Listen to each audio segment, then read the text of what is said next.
On March 7th, 1970, I was arrested. There's even a newspaper picture of me at age 18 being dragged by two plainclothes officers. The picture appeared on the front page of the Cincinnati Enquirer. What transpired in my life to bring me to the point of arrest? And what transpired to bring me to the saving knowledge of Yeshua the Messiah, who transformed my life? I was born in New York City and raised on Long Island in an upper-middle-class Jewish community. Everyone around me was Jewish.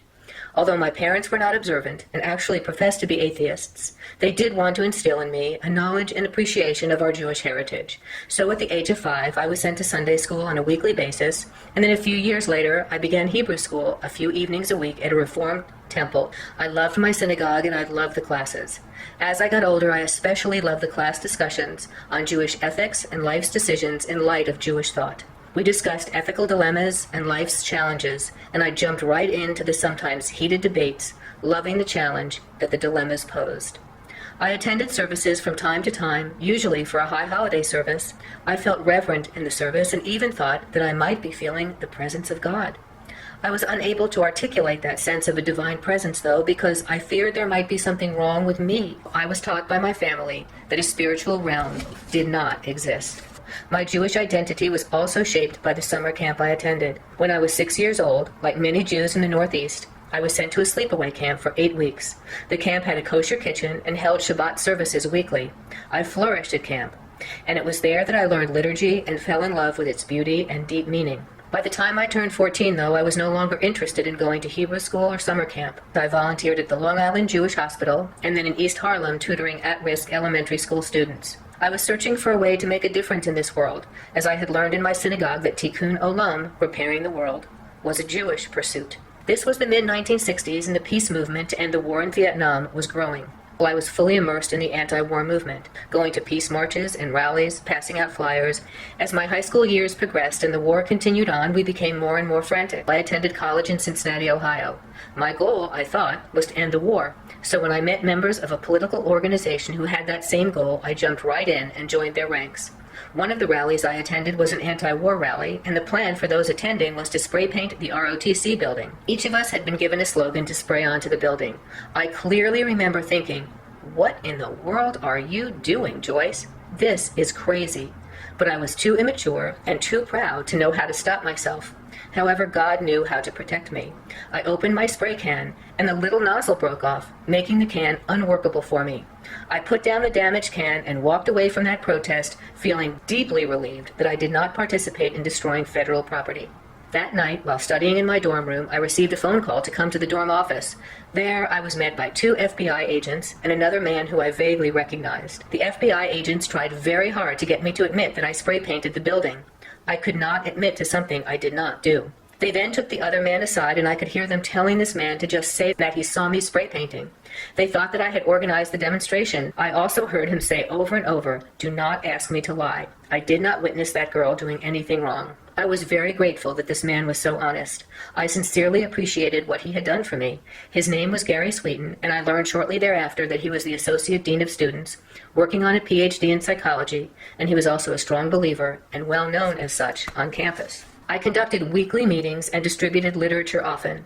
At one of the meetings, Joanna, a woman in her 40s, approached me and said that she was interested in what we were discussing, but she really did not want to be a participant. She also mentioned to me that her husband was Jewish, but believed in Jesus, and he led a group of like-minded people. She invited me to attend one of their meetings. I had no intention of ever visiting her or attending a meeting of Christians who said they were Jewish or Jews who said they were Christians. I tried to be gracious, and I wrote her name and contact information in my address book. The group that I was associated with lived collectively, sharing possessions and money and sharing the vision that the injustices of society would be alleviated because of our untiring efforts to bring on the revolution. This was my life. It had become my world. While on winter break, I traveled to visit a close friend. We spent a freezing evening walking around Cambridge and ducked into a church to escape the cold for a few moments. There was a movie being shown at that church. It was an artsy foreign film called The Gospel According to Matthew. We decided to stay and enjoy the hot chocolate and perhaps enjoy the movie as well. This was the first time in my life that I had ever heard the story of Jesus, his life, his ministry, his disciples, his death, and resurrection. I was mesmerized. I fell in love with this man Jesus and saw him as the true revolutionary, a compassionate man seeking peace and love. In the winter of my freshman year, I worked with two others to organize a large anti-war demonstration at the center of downtown in Cincinnati, Ohio. The plan was for this to be a large, peaceful demonstration with a speaker at the Federal Building and then a march to Fountain Square where we would vent some anger by chanting more slogans and singing the current angry rock songs of the day. All the necessary permits were obtained. Everything went as planned until we arrived at Fountain Square. A young man whom none of us knew climbed the flagpole and cut down the U.S. flag. I saw one of the others I worked with to organize the demonstration being placed in a police car. Then I saw the third organizer being placed in another police car. And then they came for me. And then they came for a reporter from the Cincinnati newspaper who kept shouting, "I'm a witness." They did nothing. So after a ride to the police station, there were 5 of us in jail, placed in separate cells. I was there with the 2 others who planned the demonstration, the reporter, and the young man who tore down the flag. After several hours, we were all released on bail and became known as the Cincinnati Four. We were charged with felonies, but those were soon reduced to misdemeanors. Nevertheless, we asked for a jury trial, wanting to proclaim our innocence and expose what we considered a corrupt system and an unjust war. The trial lasted a month, and the only person who stood by me the entire time was my father, who flew out every Sunday night. The jury came back after a fairly short deliberation with guilty verdicts. I was convicted and later sentenced to the maximum time in jail, 30 days. I looked at my father for the first time in weeks and realized how much he had visibly aged. For the first time in many months, I began to cry. I hugged my father and told him how sorry I felt. My father wrapped his arms around me and told me that he loved me and would always love me, no matter what. This was a life-changing moment for me. This was when I realized that loving the people of the world meant nothing if I could not return the love my father showed me. I had never read the Bible and I did not know Scripture, but I knew that my earthly father would never leave me or forsake me. I needed to learn to love in that manner. I no longer could believe in the revolution. That was over. But without hope of building a better society, what was one to hope in? What was our purpose? I returned to New York and moved back in with my parents. I secured a job with the United Church Board for Homeland Ministries, preparing to put the pension plans of their members on a computer system. I had the opportunity to read the letters ministers had written to the organization. Through these letters, I found out many people believed in God, and that they believed that God answered their prayers. I was a bit jealous that God or religion or something else intangible was filling a need in their lives. As I read more and more about their answered prayers, I became more aware of my own void, and I remembered how much I had enjoyed synagogue. And I remembered, but I refused to admit, that I thought I had encountered God there. The lead attorney from my trial hired me as a receptionist in his office.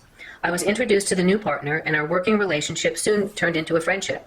He shared with me one day about his relationship with God and Jesus, the Messiah. My retort was, I was born an atheist, brought up an atheist, and I will die an atheist. He then asked me if I could just tell him my principal motivation in life. I could not. Although I tried to reject what was being said, I could not stop thinking about it. I was reminded of my sense of God's presence in the synagogue and the compelling nature of Jesus in the movie I had seen in Cambridge. I found myself asking God if he was real. He performed a miracle for me, and I was now convinced beyond the shadow of a doubt that God existed. Then I asked God if he had a son. This time there was no miracle, but there was the Bible, which I began to read. It was in the book of Psalms that I found Yeshua. When I accepted Yeshua, I learned that the inherent goodness I believed came from our humanity, in reality emanated from the Lord, whose love knows no bounds. For the first time, I realized that I was now truly free to love God, to love others, and to be forgiven because of his goodness in setting me free. There was now liberation in my inner being, for I no longer had to carry the burden of my imperfections and mistakes. Joanna Chernoff, the woman who attended the political meetings, cried when she saw me walk into her home, a totally changed person. She had cut the picture of me out of the newspaper and taped it into her Bible so that she would remember to pray daily for me, even though she had no idea where I was or what I was doing. I was also reunited with the Associate Dean of Students, who saved me from a long prison term by not lying to the police about spray painting the ROTC building. By the grace of God, I have been given the true life I desired. I married the attorney who challenged me about the principal motivation in my life, and together we live life dedicated to serving the Messiah in a community that shares our love for his people. I could grasp the concept of a God who could love me no matter what, because my earthly father did just that. Johanna Chernoff showed me the power that resides in our prayers.